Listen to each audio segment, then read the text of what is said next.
Përshëndetje.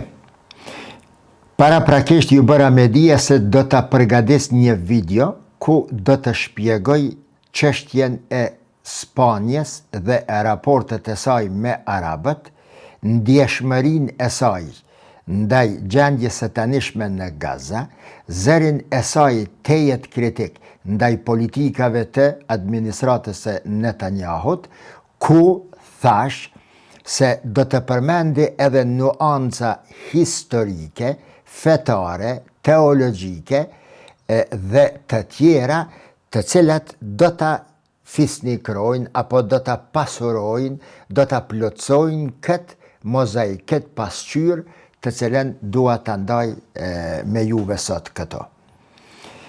Ndër pyetjet që i përmenda atje dhe po i citoj këto, kryesoret është a thua pse është kaq e rëndësishme kauza palestineze për Spanjën. Pse Spanja të jetë kritike kaq e madhe ndaj politikave të Izraelit e sidomos ndaj politikave të administratës së Netanyahut, çfarë ka bërë që Spanja të mbaj një qëndrim të tillë, edhe pse antare e BE-s, si që dime të gjithë, përkundër qëndrimeve të shumë shteteve brenda BE-s dhe të Brukselit zyrtar, Spanja ka qëndrime vetmohuese, trimëruese dhe të them tejet humaniste në raport me gjithë atë që po ndodh me popullin palestinez e së fundmi tani në Gaza. Ndër pyetjet që i përmenda aty, këtë do të mundohem të jap përgjigje, ishte edhe pse është kaq e rëndësishme kauza palestineze për Spanjën, pse Spanja të jetë kaq e ndjeshme dhe e kujdesshme në raportet e saj me arabët në përgjithësi e në veçanti me palestinezët. Thash aty se do të përmendi edhe faktorët historik, se si ndikojnë këta faktor në krijimin e raporteve midis popujve dhe midis shteteve. E kjo e fundit, faktori historik apo raportet e krijuara përgjatë historisë midis popujve shumë herë janë determinante në përcaktimin e politikave midis shteteve në për kohë të ndryshme. Në një të kaluar, pa ta përmend raportet historike midis Gjermanisë dhe Turqisë, fakte këto apo indikator këto që i bëjnë këto dy shtete të kenë kujdes ndaj njëra tjetrës edhe atëherë kur shumë kush pret që marrëdhëniet midis këtyre dy vendeve të bien në pikën zero. Pra, pse është kaq e rëndësishme kauza palestineze në Spanjë? Nuk po du me e fillue këtë video me tone negative, që ndjelin një pesimizëm tek ne shqiptarët, por po detyrohem, si që jam detyruar edhe më parë, për fat të keq. Kur pa ta vendos që ta punoj këtë temë, natyrisht dohej të hulumtoja burime referenciale, fillimisht në Shqip, për të pasë a thua çfarë është trajtuar dhe çfarë është shkruar për Spanjën, për Palestinën, për raportet midis këtyre dy popujve, midis arabëve dhe spanjollëve dhe të ngjashme. Për fat të keq, miq të dashur, për fat të keq. Jo rastisht kam thënë se jemi ndër popujt më të dobët dhe më të varfër në botë sa i përket trajtimeve serioze në politikat ndërkombëtare. Jemi aq të varfër sa mund të krahasohemi edhe me popujt më të varfër materialisht dhe intelektualisht të Afrikës. Unë nuk di vlla se çka shërbejnë ambasadat, përfaqësitë diplomatike tonat në përbot. hajde ambasadorët, po themi se pas kanë angazhive apo do të ruajnë energjin e tyre për takime, për kontakte, për vështrime të situatave dhe pastaj energjin e akumuluar të derdhin aty. Hajde po themi ambasadorat, po themi ambasadorat, por stafit diplomatik në ambasadat tona, pse vëre nuk shkrujnë, a komre kush nga Ministria e jashtme e jona këto, që kërkon materiale prej tyre, a kanë guxim intelektual këta njerës, apo mos them aftësi intelektuale, akademike, që qytetarëve tanë, njerëzve tanë, neve, ty e mu, na servojnë diçka, të shkruhet diçka.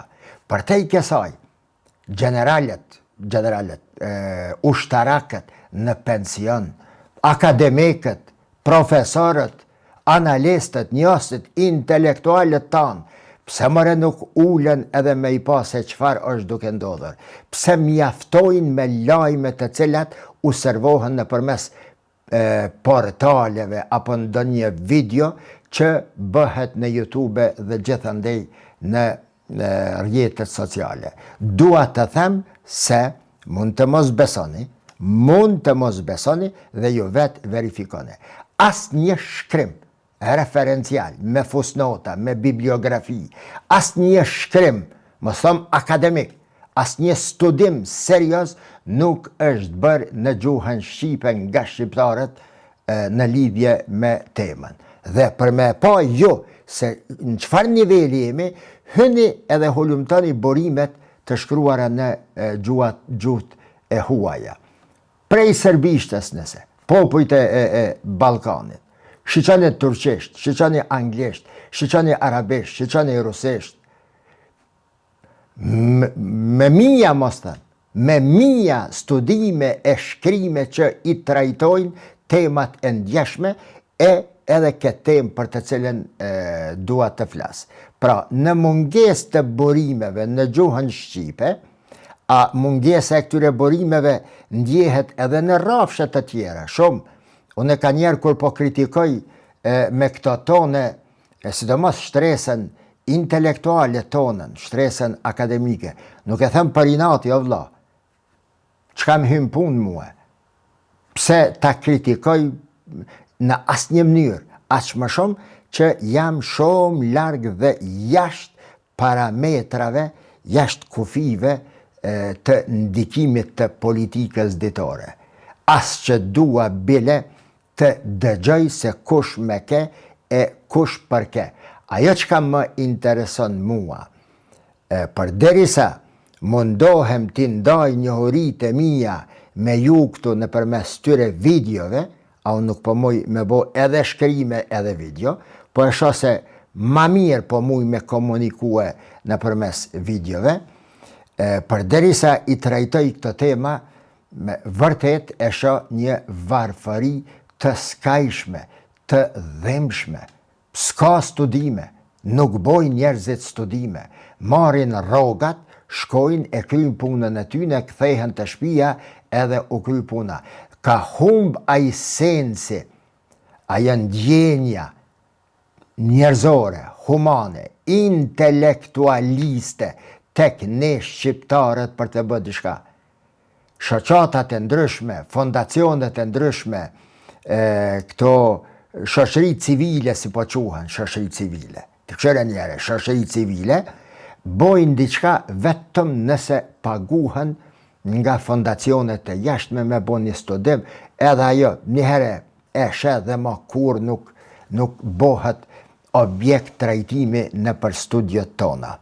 Dhe për fat të keq, duke e falenderuar Allahun për përparime enorme të nivelit të teknologjisë, të kuadrove, të studentve në gazetari dhe në informatik, duke e falenderuar Allahun, në të njëjtën kohë them se pikërisht këto burime informative, këto media, si që i dëgjojmë në për studio, në për portale, në për shkrimet të ndryshme, kapën për një çështje që bash nuk ka vlerë hiq.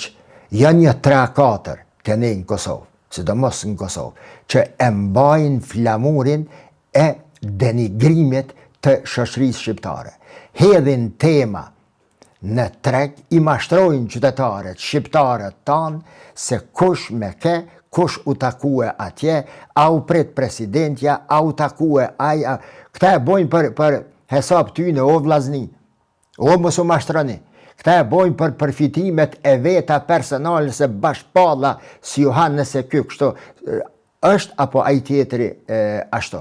E bën për shkak se ka përfitime dhe ai suksesin e vet e shikon vetëm në përmes klikimeve sa ju kanë bo, ai kanë ardhur cent e eurot e të tjerat në llogarit e tyre bankare si rezultat I këtyre çmendurive të cilat e kanë kapluar shoqërinë tonë.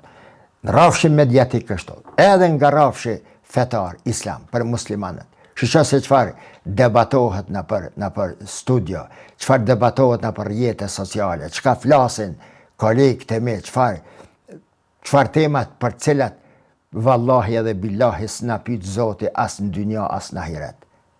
Edhe na pyt diku ka fundi I pytësorit me nëj aneks që s'ka ndështë kur far vlere.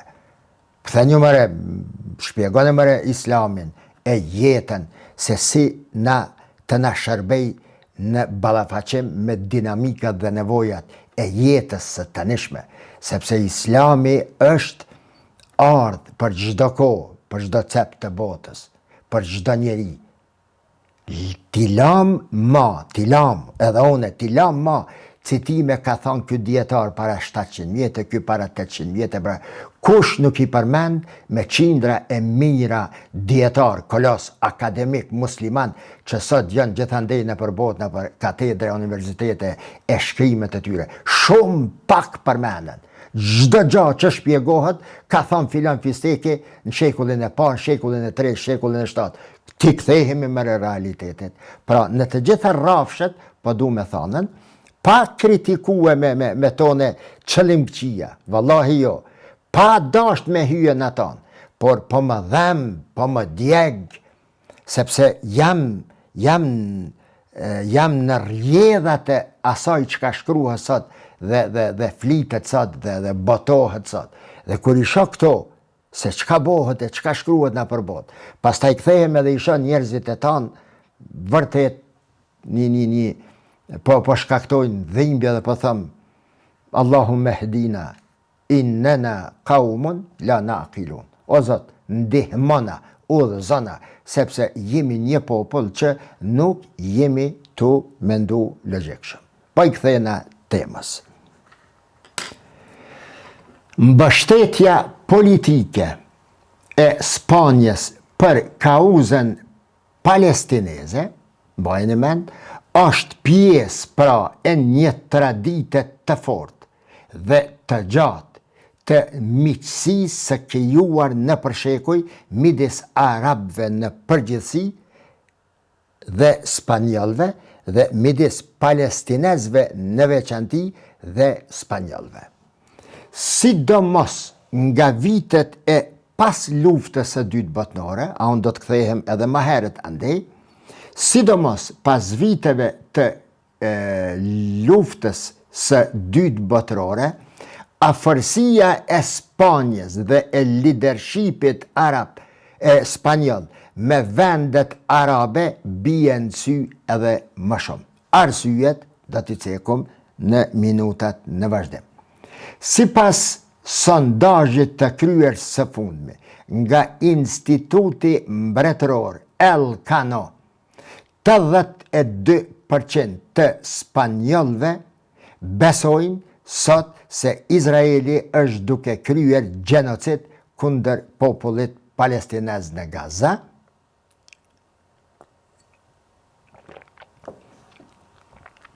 Përveç këtyre 82% që besojnë kështu, 78% të spanjollëve e mbështesin njohjen zyrtare të Palestinës, të cilën e bëri Spanja vitin e kaluar, nëse nuk gabojnë 2024.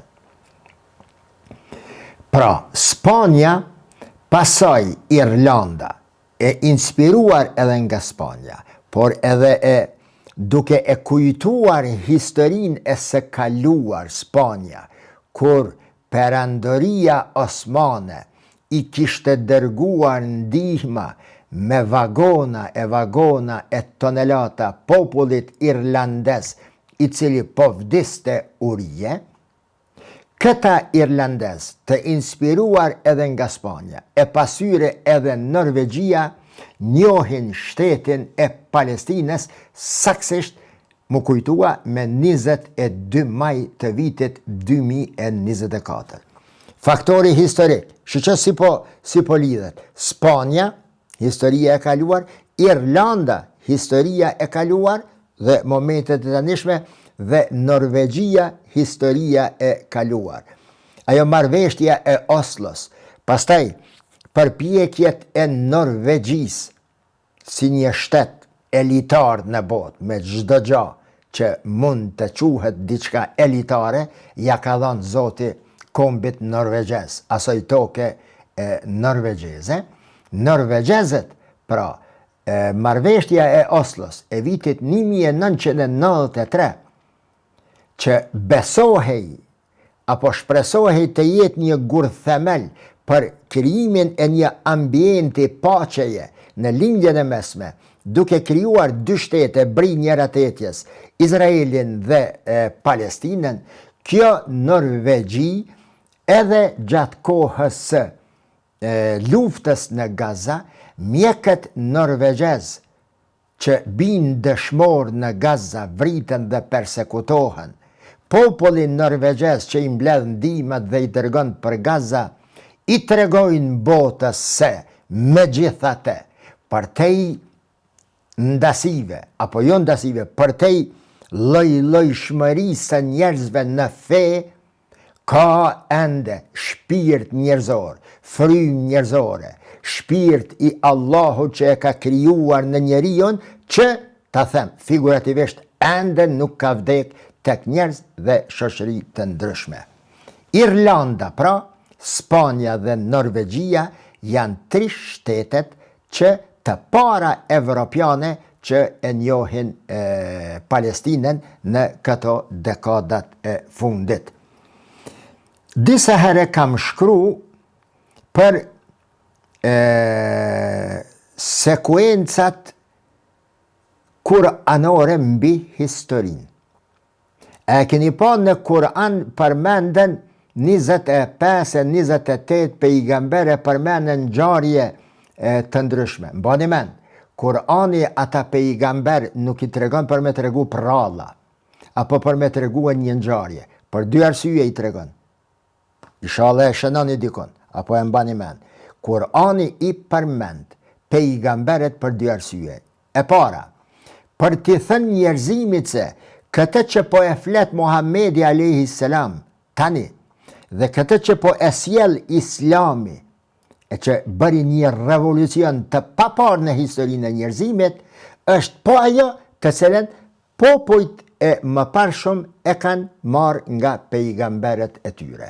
Pra, se është një revelat, është një shpallje që ka kaluar në për tranzicione, në për edicione të ndryshme, por që burimin e ka një Allahun e madhreshëm, dhe se të gjithë pejgamberet, pra, nga Ademi a.s. e deri te pejgamberi a.s. kanë thirrë në Allahun një.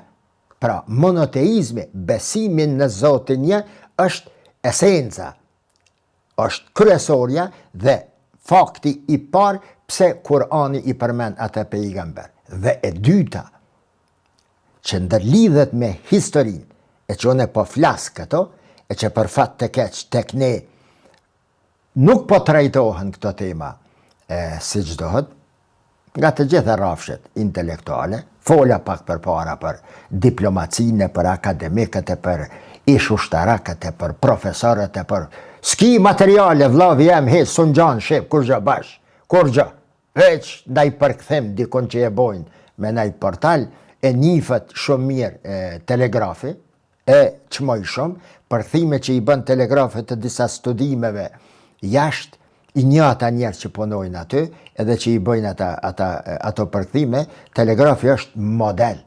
Model është ku ti sheh pasqyrime reale dhe është ndër më objektivet në gjithë gjeografinë shqiptare. Pra, tek ne në këto nivele, por historia, Kurani e përmend historien, pejgamberet e kaluar për të na treguar edhe 25, 28, 17 civilizimet të cilat i ka pas njerëzimi deri te koha e civilizimit islam dhe tani civilizimi perëndimor. Si janë ngrit ato civilizime, besueshmëria, besnikëria, puna, palodhshmëria, derda e djersës, pastaj ana tjetër, tradhtia, mosbesimi, besimet e çoroditura si kanë ndikuar negativisht në rënien e këtyre civilizimeve pasi ishin ngritur si rezultat i besimit dhe punës së tyre të atyre shoqërive, punës së palodhshme. Pra, historia edhe në këtë rast po na flet neve për raportet spanjolle dhe palestineze dhe arabe në përgjithësi. Thash, sidomos pas luftës së dytë botërore. Përse? Në vitin, ose nga vitin 1945, Spanja, e cila udhëhiqej nga generali dhe diktatori Francisco Franco, ishte izoluar tërësisht në arenën ndërkombëtare për shkak të qëndrimeve diktatoriale të Francos. Shqiptar ka mjaft, afër 100 që kanë shkuar dhe kanë vdekur në Spanjë për ta luftuar Francon, e ndërta është Gjemal Kada, Asim Vokshi dhe një 70 të tjerë. Spanja përjashtohet nga OKB-ja e atëhershme për shkak pra të natyrës fashiste të diktaturës së Francos, si dhe për shkak të mbështetjes që Spanja ja kishte dhënë Gjermanisë naziste gjatë luftës së dytë botërore. E dini, e ceka unë në postimin tim se Spanja nuk ka marrë pjesë në luftë. Spanja e ka mbështet fuqishëm regjimin e Hitlerit apo të Gjermanisë naziste.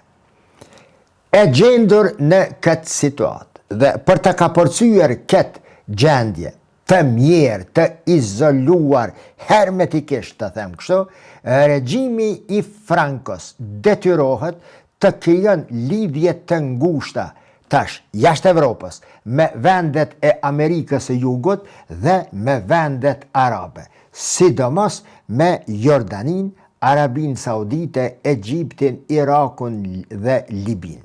Dhe këto shtete më pastaj, përderisa bota po ballafaqohej me problemin e energjisë dhe naftës, këto shtete do ta bëjnë Spanjen vendi më i fuqishëm në Evropë me rezerva të naftës. I japin naftë sa ka pas nevojë dhe sa ka kërkuar. Për shkak se Spanja e tregon një afërsi me arabët.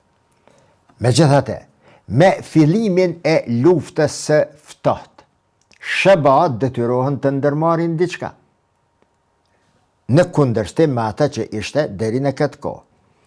Fillojnë ta shohin Spanjen e Francos si një alat i mundshëm, shumë i rëndësishëm për planet e Washingtonit, për atë që po e krijonte dhe që quhet bota e lirë, në thojza bota e lirë. Natyrisht, këtë e bën për shkak të vendodhjes së Spanjës, vendodhjes gjeografike dhe qëndrimeve antikomuniste të regjimit apo të diktatorit Francisco Franco. Megjithatë, po ky Franco refuzonte gjithë kërkesat e shëbave të vazhdueshme dhe të vendeve të tjera, refuzonte ta njihte Izraelin për shkak se Frankos, Spanjës i nevojiteshin mbështetja e vendeve arabe në organizatën e kombeve të bashkuara. Krijohet një lidhje gjenetike të quaj. Krijohet një lidhje e fortë midis Spanjës dhe regjimit të Gjemal Abdel Nasserit në Egjipt dhe regjimit Ba'athist të Saddam Huseinit në Irak. Arabët e ndihmuan aq sa arritën Frankët Spanjën ti kalojnë të gjitha krizat në për të cilat po kalonte Evropa e asaj kohe, e sidomos krizën e naftës. Për te i kësaj, miq, Spanjës i dohej një alat për t'i mbështet qëndrimet e saj në raport me Marokon dhe Saharan Perëndimore. Saharaja Perëndimore, me krahun e saj ushtarak Polisario, kishte shpallur pavarësinë nga Maroko. Njihet nga 10 shtetet të botës, por që tani Maroko për ta rrëzuar dhe rënuar pavarësinë e Saharas Perëndimore, i ofron të mira materiale dhe bregdetin e saj, mbas edhe të Mauritanis, edhe të Saharas Spanjës, vetëm e vetëm që të mbështetet Maroko kundër pavarësisë së Spanjës. Në vitin 1998, në vitin 2008, në qershor ose në korrik, unë e pata bërë një studim serios, sa i përket punës së njohjeve, me që kam qenë i kyqur, ma shumë bi baza vullnetare, dhe kam harxuar kohë e djerë se para tu ushetit në përbot dhe tu kontaktue lider të ndryshme të botës që do t'jetë diçka mbi 30. E pata bërë një studim dhe i pata dërguar kryeministit të atëhershëm këtij Hashim Thaqit. Për t'ja treguar, me që kërkohej ndihma ime, përvoja ime në shumë në shumë gjëra, mbas edhe në shkrimin e letrave të komunikimit me faktorin ndërkombëtar, i dërgova kryeministrit të Kosovës për t'i thënë se procesi i njohjeve që po fillon tani në Kosovë mund të bie në ndonjë rrezik të mundshëm në të ardhmen, siç kishte rënë në rrezik Saharaja Perëndimore. Edhe pse ishte njohur, sikur edhe Tajvani, kishin filluar të tërhiqen njohjet në bazë të interesave të shteteve, një studim të cilën ja pata dorëzuar atëherë dhe ka qenë diçka afër 20 faqe. Shtetet që e ka njohur, procesi, lufta, Maroko dhe të ngjashme. Pas vdekjes së Frankos në vitin 1975, Franca vazhdon të thelloj edhe më tutje marrëdhëniet e saj me arabët dhe sidomos me Palestinën. A mund të besoni, miq të respektuar, se kryeministri i atëhershëm spanjoll, Adolfo Suarez, ishte njëri nga udhëheqësit e parë evropian, i cili e priti udhëheqësin e Organizatës së Shërimit të Palestinës, Yasser Arafatin, e përqafoi, puthen në 2 faqe që të dytë dhe në vitin 1979, kur ndodh kjo, ndaj Spanjës fillon një, ta quaj, reprezalje diplomatike nga vendet evropiane dhe nga SBA, se si është e mundën të pritet një i cili nga shumë kush konsiderohej si terrorist, ndërsa OQP-ja e Yasser Arafatit, që ishte ajo LDK-ja e Kosovës e para luftës, të shpallet pastaj edhe si organizat terroriste. Ish ministri franqez, ish ministri i jashtëm franqez, Dominique de Villepot, kur pyetet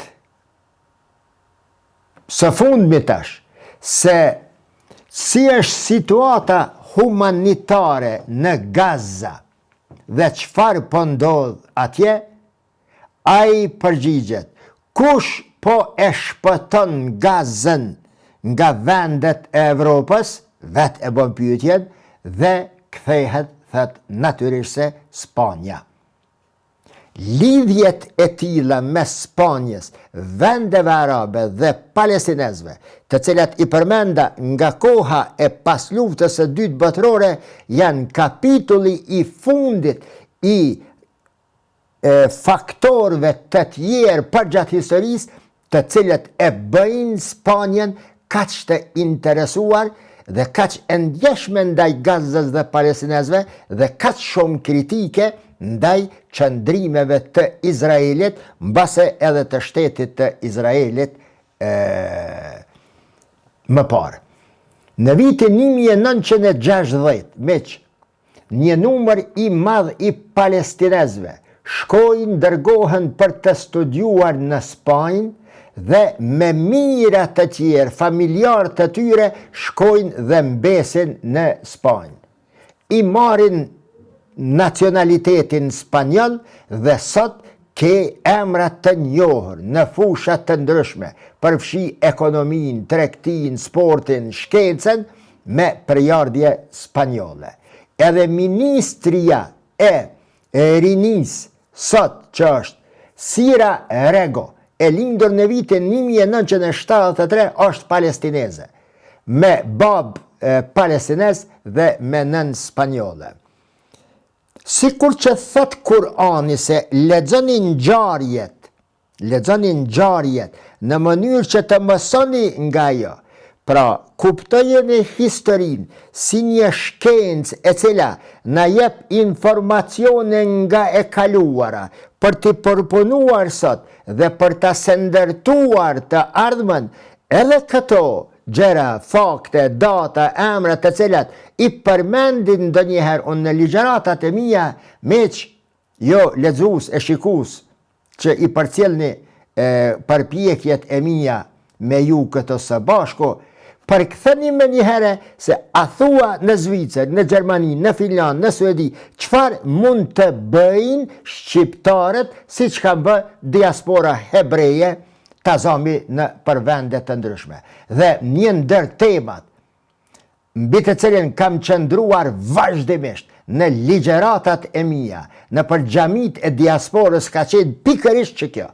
Një ndër 2-3 tema, s'kam shpjegu shumë tema, nëse jam thirrën 40-50 herë, kam shku në për 40-50 xhamia shqiptare në Evropë, 3-4 tema i kam shpjeguar. Një ndër ato është roli i diasporës në ndërtimin e së ardhmës së një populli. Dhe i kam përmendur hebrejt, i kam përmendur palestinezët.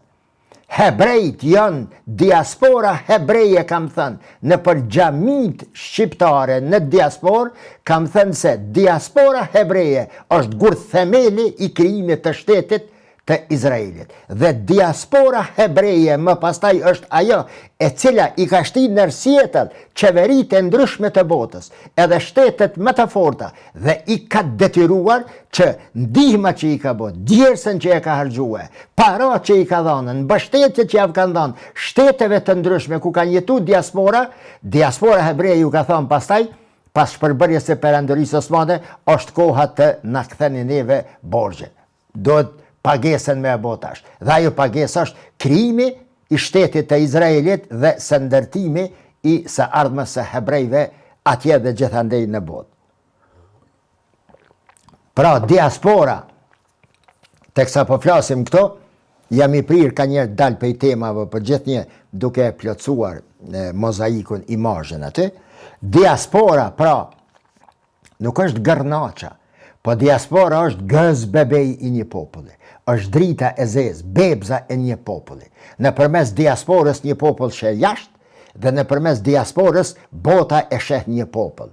Vetëm ndihmat e pa imagjinueshme të diasporës son, vetëm ato e kanë ndihmuar edhe Shqipërinë, e sidomos neve në Kosovë, ti ndërtojmë këto institucione dhe këto shtete tona e Kosovën në rastin konkret. Pa ndihmën e tyre, kur nuk do të kishim arrit të jenë këto.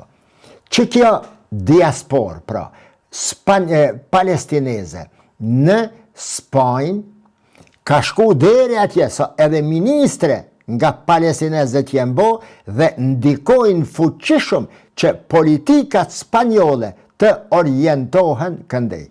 Edhe vendet arabe, vendet e Amerikës Latine, Venezuela, Kolumbia, që besa edhe Argentina, me gjithë që kë Melona, si e patemnin e kam shpjegu në video, kë presidenti i tanishëm i Argentines, me sharë druve në dorë edhe ske, e bëjke fushatën, që pa deklaru se e ka pranu e hebreizmin si fe, dhe do shkon do të shpol vetëm për hebrej kafeja në Tel Aviv, në ton këton, edhe kë si një pro-izraelit ekstrem, së fundmi e anulloj këtë takimin që ishte i parapar me Netanyahun, që do të doj Netanyahu nga New York të shkon në Buenos Aires për të takuar me presidentin e tje. E anulloj, për shkak të presionit të brendshëm, gjendjes në Palestinë dhe në vendet e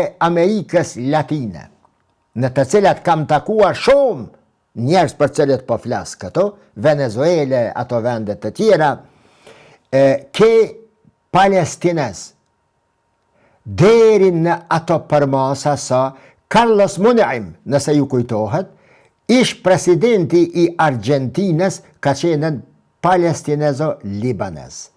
Nana libaneze, baba palestinez.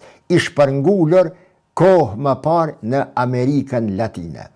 Ata palestinez atje, më pastaj e bëjnë që Kolombo dhe Venezuela dhe Kolumbia dhe vendet e tjera ti rinë gati deri në atë përmasa sa presidenti i Kolumbis e kalli mbledhjen në Kombët e Bashkuara aty dhe është shteti i parë në atë pjesë të botës që tha se jemi të gatshëm me ushtri të shkojmë drejt Gazës dhe ta çlirojmë Gazën.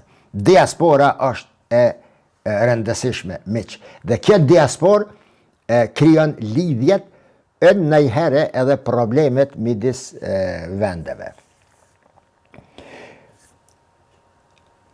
Mbështetja për kauzën palestineze, fol me terme më të qarta, është e rrënjosur thellë në mendjen dhe në shpirtin spanjoll. Vendimi për të ndalë shitjen e armëve Izraelit dhe prishjen e shumë marrëveshjeve ekonomike me Izraelin janë rezultat i kësaj mendesie spanjolle dhe e ndjeshmërisë së këtyre njerëzve se në Gaza vërtet është duke u bërë gjenocid. Dhe ky kryeministri spanjoll është i pari lider në Evropë i cili e përdor termin gjenocid në Gaza. Dhe më pastaj Borrelli, i cili ka qenë minister jashtëm i këtij Sanchezit para se të bëhej në Evropë, dilte në Bashkimin Evropian, thot se Spanja, me sa duket e bën pak si me sarkazm, si me kritik, Spanja është vendi që më së shumti po ju rre afër arabëve dhe palestinezëve. Spanja, në fakt, nuk e interpreton të kaluarën e saj historike, apo, thënë më mirë, nuk ndjen dhimbshmëri ndaj atyre ngjarjeve të cilat kanë ndodhur në vitin 1492, inkuzicioni spanjoll ndaj hebrejve, nuk i merr për bazë ato dhe t'i ndërtoj si themele mbi të cilat e ndërton politikën e tanishme, por i lën në harres ato dhe vepron vetëm e vetëm sipas interesave të saj dhe ndjeshmërisë humane dhe humanistike të liderëve dhe popullit spanjoll.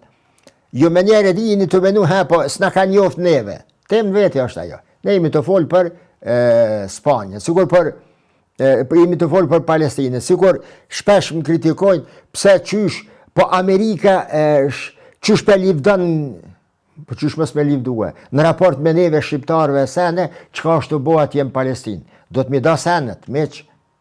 Amerika për neve shqiptarët është shpëtimtarja e vërtet, jo vetëm në këtë luftën e fundit, që nga largimi i perandërisë osmane këto, krijimi i shtetit shqiptar në ditët e para e tutje, Kongresi i Berlinit e ai tjetri e kanë coptu, e kanë shkatërrue tokat shqiptare, i kanë lënë veç 30%, a janë 30% nga i territor që e ka pasën, megjithatë edhe si e tillë, Shtetet e Bashkuara të Amerikës i kanë ndejt afër, e kanë mbështet dhe fal raporteve që janë kriju në për kohë, heq kohën e komunizmit, ne jemi këto që jemi. Në Spanjë, miq, sikur partit djathtiste, sikur majtiste, me plus minus me 1% 10-15% dallueshmëri, të dy krahët politik janë pro-palestinezëve, pro-Gazës. Mirë po, më të zëshmit janë majtistet, socialistet, që edhe ky Pedro tani është kryeministër i Spanjës. Në vitin 1975, kur fillon më tranzicioni nga diktatorizmi i Frankos, që nga ajo kohë e deri në ditët e sotshme, edhe djathtistës po sidomos majtistët janë klasa politike e cila është munduar që në çdo forum, në çdo institucion ndërkombëtar, çështjen palestineze ta përmendin dhe t'i ndihmojnë palestinezët. Për te i kësaj, miq, ku është Spanja në raport me Palestinën? Konferenca e paqes e Madridit, nëse ju kujtohet kush i përcjell ngjarjet, e vitit 1991, konsiderohet në marrëdhënie ndërkombëtare të lindjes së mesme themeli i një platforme të re politike për krijimin e dy shteteve dhe qëndrueshmërinë palestineze atje. Pastaj, në vitin 1995, ajo që quhet procesi i Barcelonës, gjithashtu nga Spanja dhe spanjollët. Pastaj, kuartiteti i Palestinës në Madrid, marrëveshjet e ndryshme të vitit 2002, të gjitha këto përpjekje duhet të interpretohen dhe të kuptohen nga ana juaj se Spanja është shteti, kur përmeni Spanjën, e Arabia Saudite, e Turqia, e kënej, Spanja është shteti më i fuqishëm, apo shteti i cili më së fuqishmi nga të gjitha shtetet e botës e ka mbështet kauzën palestineze.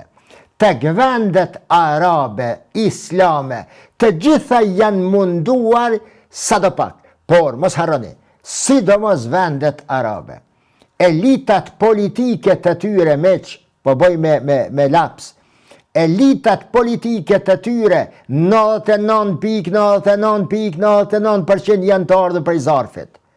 Ato elita politike bashkëgjan nuk mujnë me bo në interes të kombeve të tyre, nëse bie ndesh me ndonjë marrëveshje mohabet interes i tyre i ngusht me fuqit e jashtme.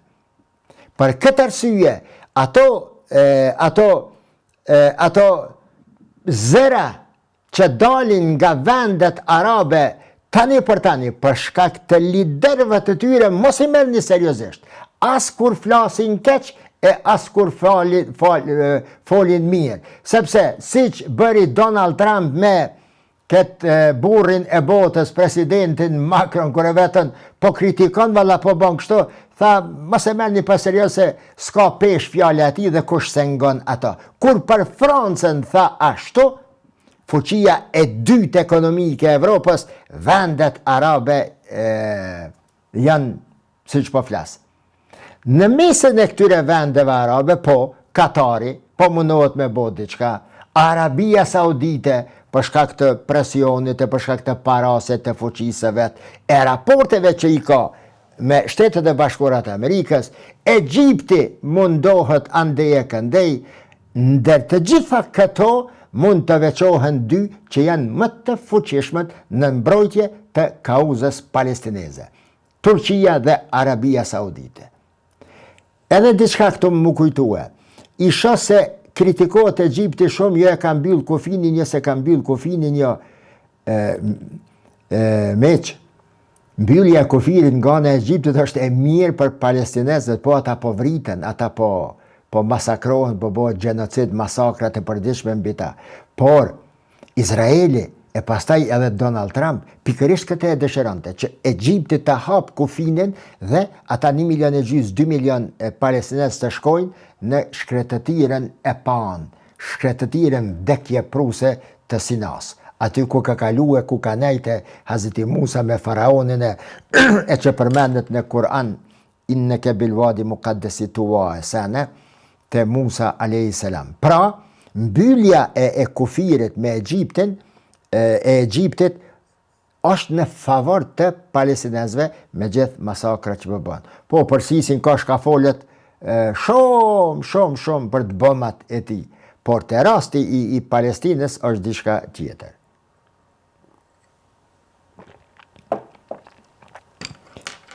Në anën tjetër, Spanja, meq, ka një marrëdhënie apo një mbamendje të ndjeshme, komplekse me hebrejt.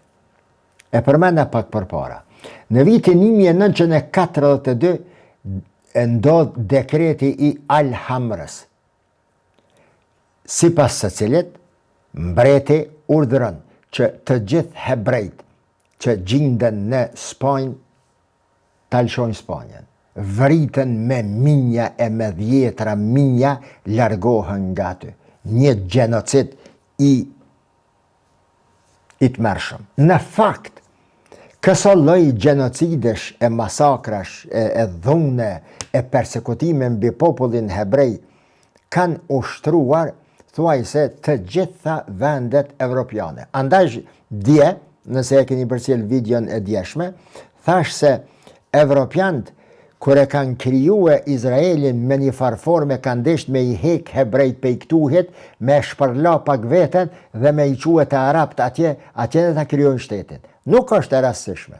Atyre i është propozua Argentina, në Afrikë, dikon e ka të Armenia, por dërgohen në Palestinë, aty ku kanë jetuar Davudi a.s., Sulejmani, Davidi, Solomoni, ku në fakt është historia hebreje, e ngjisur dhe e bërë mishmash, si mishi me thonin, me historin palestineze. Pra dërgohen aty dhe largohen pejtujt. Për ndryshe, me i lexu dhe me i pa se çfarë është bërë mbi hebrejt në Evropë, çfarë ka bë.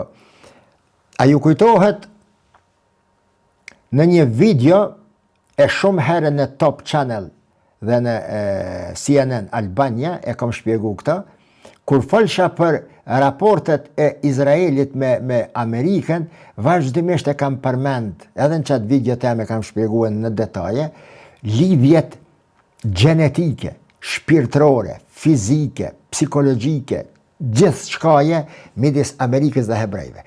Hebrejt në fakt mund të konsiderohen themelusit e kësaj Amerike të tanishme. Ajo diaspora të cilën Kristofor Kolombo i ngarkon në anije hebrejt për t'i mbyt në deti dhe për të shku këtëse në Kalkuta me marë spices, erza ka qenën produkti më fitimprus në botën atëhershme. Shtetet të cilat kanë marrë erza në Yemen, në Indije, në Nepal, në ato vendet e botës dhe kanë sjellë në Evropë, ekonomia e tyre sikur sot në armatim shkon aq shpejt sa ka qenë e paimagjinueshme, duke i falenderua erzave të cilat i kanë sjell nga andej. Kristofor Kolombo e mush anijen e vet për me i mytën pasi ta kryjnë punën dhe shkojnë dhe zbarkojnë në brigjet e Atlantikut, maton Atlantikut, që më pastaj sipas Amerigo Vespucit quhet kontinenti i Amerikës. Kontinenti i Amerikës Latine dhe veriore. Latine për shkak të popujve latin apo për shkak të katolicizmit. Amerika veriore është protestante, ndërsa Amerika jugore në shumicë është katolike. Edhe papa ka pas nga Amerika Latine në Vatikan dhe njihen për ndjeshmërinë.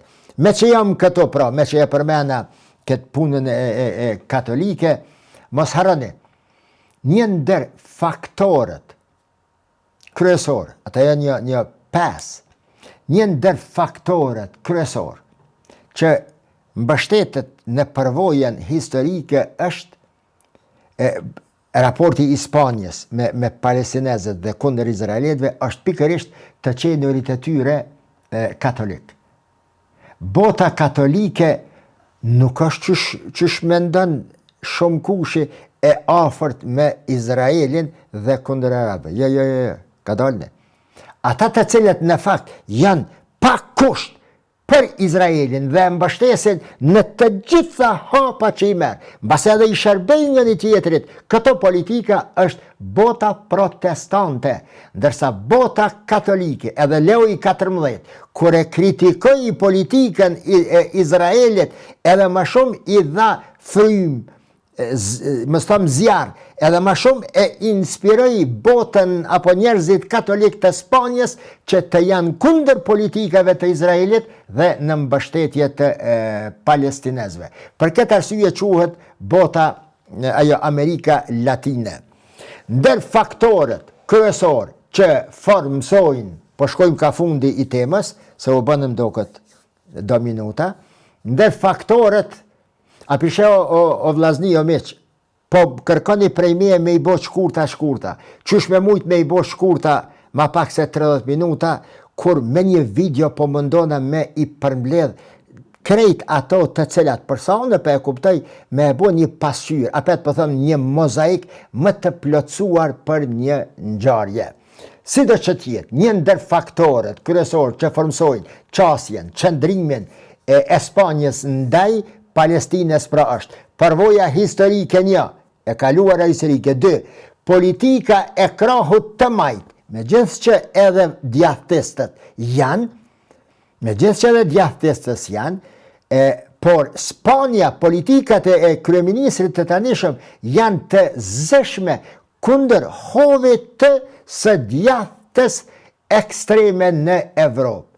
Është kundër hovit të së djathtës ekstreme në Evropë që e mbështesin pa kusht atë që Izraeli është duke bërë në Gaza dhe politikat e Izraelit në lindjen e mesme. 3. Ndërveprimi dhe përvoja kulturore. Spanjollët meq kur nuk i harrojnë të mirat të cilat u kanë sjell arabët aty. Nga universitetet islame që bëhen në Kordovë, në Andaluzi, në përgjithësi, dalin edhe papat të Vatikanit.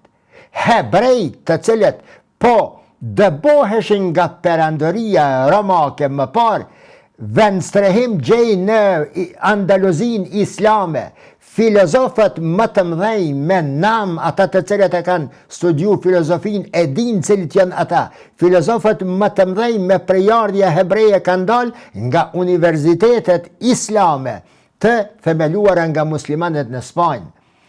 Pastaj, ai civilizim i papar në historinë e Spanjës që lullzon me muslimanët, pastaj sot të mirat materiale, ku Spanja konsiderohet një ndër 5-6 vendet më të vizituara në botë, me numri më të madh të vizitorëve të huaj që vinë, duke ju falenderuar thesarit kulturor të cilët e kanë lënë arabët. Pastaj afërsia gjeografike prej ati portit Algerianko, deri në Marokë, prej Spanjës, me anije e kije, me anije normale një orë gjys. Ndërsa, prej Italijës për me shkue në Libi ka janë mas paku 12 orë. Afërsia, ndrimi kulturave, martesat, feja, të gjitha këto, pra, ndërveprime dhe përvoja kulturore i kanë bërë spanjollët që të kenë ndjeshmëri ndaj arabëve dhe ndaj palestinezve.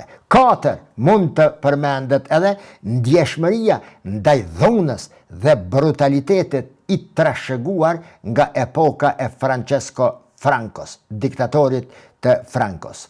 Dhe për të gjithë kësaj, arsyeja themelore e kësaj ndjeshmërie spanjolle ndaj palestinezve është diskursi ndonjëherë e shumë herë tepër i ashpër dhe kritik ndaj Izraelit që e bëjnë politika spanjolle si rezultat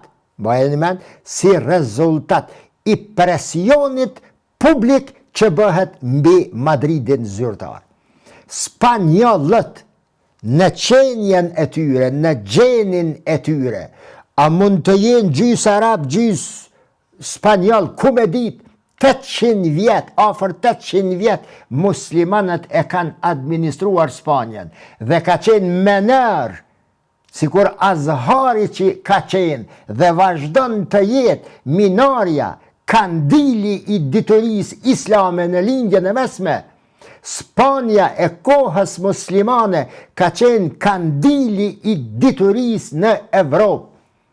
Renesanca evropiane, renesanca që do thotë rilindja, është rezultat i atyre kuadrove shkencor, filozofik, matematicien, teologjik që dalin nga universitetet islame të Spanjës.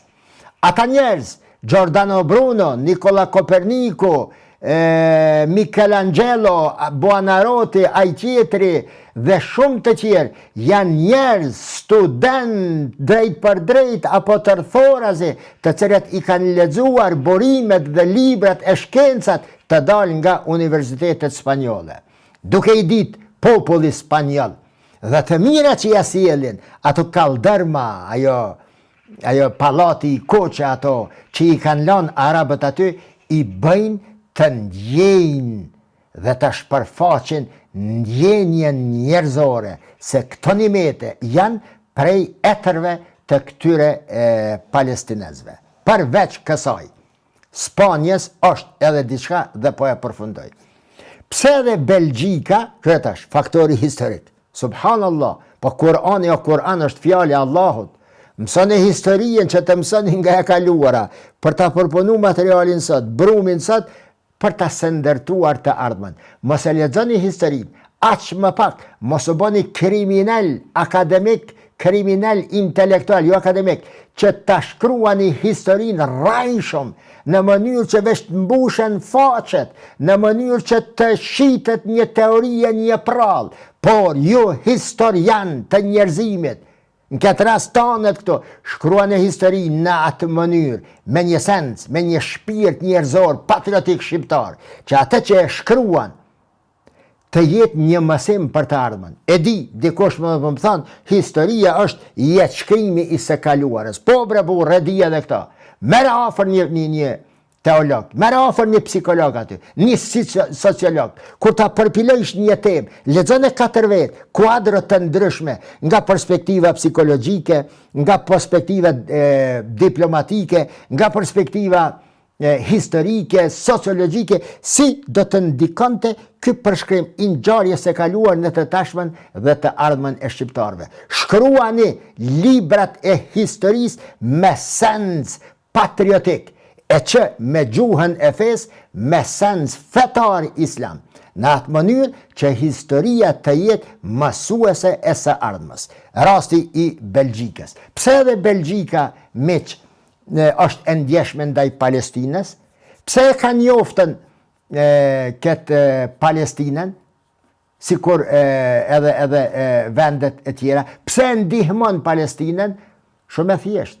Përveç të kaluarës, dëgjoni, pas shpërbërjes së perandorisë osmane, kur fillojnë këta bosat e botës, që ta ndajnë shtetin islam, dikush ato, Palestina, kjo Belgjika e kërkon teritorin e Palestinës, Kutsi Sherifin, Jerusalemin aty, që ta administroj. Përse? Dikush thot. Pse Belgjika e lyp qatë vend? Franca dikon, Anglia dikon. E lyp qatë vend që fillimisht po them, Britania ja refuzon. Në bazë të një marrëveshje të detyruar që ja imponojnë Belgjikës, e detyrojnë të heqë dorë nga jo. E lyp Belgjika miq për shkak se mbreti Albert, që u kom prej 1993 të 2013, Belgjikasit e konsiderojnë si pasardhës të Godfreyit. Kush është Godfrey? Godfrey ka qenë sundimtari apo administratori, mbreti i parë i mbretërisë së Jerusalemit në luftat e kryqëzatave 1099-1102. Godfrey, qatë shumë e ndin veten të madhëruar se tani është administrator i Palestinës atje, ky Godfrey, sa shkruan dekret që askush më, as në letra zyrtare asku, nuk guxon ta thret si mbret, sepse nuk është mbret, por e pranon titullin rojtari i varrit të shenjtë, të Jezu Krishtit, të Isës a.s. Kryqëzat kjo, apo mbretëri kjo, apo rojtari kjo, shtet ky që krijohet me njëherë pas kryqëzatës së parë. Duke shpresuar se arrita ti përmendit disa gjëra kryesore, përse Spanja është e ndjeshme ndaj Palestinës dhe pse mundohet, dua ta përfundoj me një fakt apo me një të dhënë ndoshta që nuk e keni dëgjuar. 1.7 milion nga 47 milion banor sa i ka Spanja janë me prejardhje arabe. Ndërsa, sipas statistikave të cilat dalin nga këto studimet që bëhen në Spanjë, mbi 68% të spanjollëve janë deklaruar se janë katolik praktikant, ndërsa mbi 79% kanë deklaruar se janë katolik kulturor. Katolicizmi, pra, historia, përvoja historike dhe ndjeshmëria ndaj të mirave që arabët ua kanë sjellë spanjollëve janë faktorët kryesor që bri politikave të nevojshme, bri asaj që e konsiderojnë të rëndësishme në politikën e tanishme, majtistët e Francës janë 4-5 faktorët kryesor pse Spanja është kaq e ndjeshme në raport me palestinezët dhe pse kryeministri spanjoll i tanishëm, edhe Gonzales përpara, edhe të tjerët, gjithmonë kam pas një ndjenjë dashurie dhe afërsie ndaj arabëve. Kjo është arsyeja kryesore që mua më shtini me bo këtë video për t'ja pasqyruar juve atë se a thua a ka ndonjë element tjetër nën tavolinë që vepron se Spanja i ndihmon palestinezëve. Me gjithë që në Spanjë janë 2 bazat ndër më të mëdhat amerikane, ajrore dhe detare në trollin e Spanjës, Spanja asnjëherë deri më tani nuk ka lejuar që të bie në ndikimin e politikës zyrtare të Brukselit zyrtar në raport me arabët dhe në raport me Gazën. Mbase, jo rastisht, Sanchez, kryeministri spanjoll, thët, po ne e dim se nuk kemi në ndece, nuk kemi edhe armë bërthamore si që ka Izraeli, por ne e kemi shpirtin aq të madh sa të keqes, t'i themi të keqe dhe të mirës dhe të doptit t'i dalim në krah. Deri në videon e radhës, natën e mirë.